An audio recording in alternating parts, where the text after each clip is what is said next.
pessoal, vou estar explicando para vocês aqui uma questão hoje que eu já havia solicitado, não sei se todo mundo pegou, é sobre o DNS Relay, certo? Tem vários tópicos aqui no Google, é só pesquisar se vocês quiserem saber mais a fundo o funcionamento. Então, mas o que acontece? Quando a gente configura a ONT e não especifica o ONT ou o roteador, quem são os servidores de DNS que ela deve entregar lá via DHCP ou na LAN, ou não importa a forma que ela entrega, mas se você não especifica quais são os endereços que ela deve entregar para as máquinas que estão ligadas na LAN dela, então ela se bota, ou ele, no caso o roteador, como um servidor de DNS. Então se eu for verificar aqui, ó, vai me mostrar quem são meus servidores de DNS, é o próprio IP da minha ONT, nesse caso 101, certo? Podem ver, ó, o gateway é ela e meu DNS é ela, ou seja, quando eu faço alguma requisição, a minha requisição vai até ele aqui, no caso é só ONT, e aí ela, se ela não souber resolver a requisição, ela vai encaminhar, perguntar na WAN dela, para os endereços DNS que ela está recebendo na WAN, e através disso ela vai passar para frente e fazer a consulta. Mas com isso o que acontece? Se você especifica, você poupa um processo, então você já bota direto a quem ele deve perguntar. E outra coisa que isso melhora a performance, porque você não usa a capacidade do equipamento aqui nesse caso para estar fazendo ele de servidor de DNS, ou seja, ele vai deixar de fazer uma função a menos, então ele vai funcionar melhor. Então, vamos lá, aqui para setar é só aqui, ó, IP, DHCP, geralmente é na configuração de LAN ou DHCP.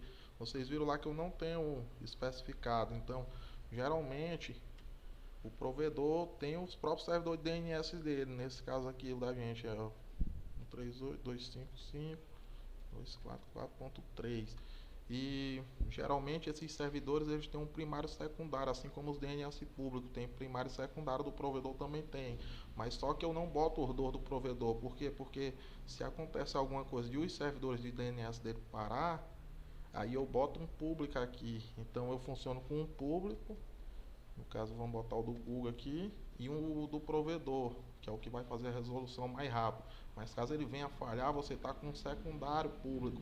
Então dificilmente vai ocorrer de parar um servidor de DNS do seu provedor e ainda parar o servidor de DNS público ao mesmo tempo. Isso eu nunca vi acontecer. Seria uma grande coincidência. Então, se eu fazendo isso, já vai adiantar na questão de resolução de nomes, certo? Então eu vou desconectar para eu poder obter o novo endereço de IP e os parâmetros de DNS. Vamos reconectar. E agora o meu equipamento já vai saber em quais servidores de DNS ele tem que fazer as requisições quando eu for navegar e pedir alguma resolução de nome. Ó, vocês estão vendo aqui que ele já botou por 2 servidores de DNS para mim, beleza? Com isso eu poupo o uso de CPU desse equipamento, é só NT, fazendo ela de servidor de DNS recursivo, que é um servidor que recebe requisição para traduzir, e já especifico quem deve fazer essas traduções. Então quando eu mandar buscar alguma coisa aqui, vai ser mais rápido. Inclusive tem ferramentas que fazem esse teste. No caso do Windows você vai CMD, no Linux tem ferramentas melhores, mas a maioria do pessoal usa o Windows, ou Windows, né? É NS local, o nome da ferramenta. E aí você bota para você fazer teste de quem está fazendo a resolução de nome, quem está fazendo mais rápido. Você vai setando lá DNS na sua placa e vai pedindo para o NS local para fazer a resolução. Por exemplo, Google. Esqueci de botar bem ali o K. Então solicito que seja feito dessa forma para poupar recursos do equipamento e agilizar na resolução de nomes, certo? Inclusive ele já resolveu aqui, ó.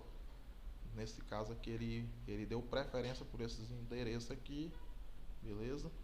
E o servidor que resolveu foi o Google. Então, dependendo para onde vai a consulta, ele vai resolver por um ou pelo outro. Eu botei 2 servidores de DNS. Esses IP aqui não pertencem a gente, isso aqui é da Google e ele mesmo resolveu aqui.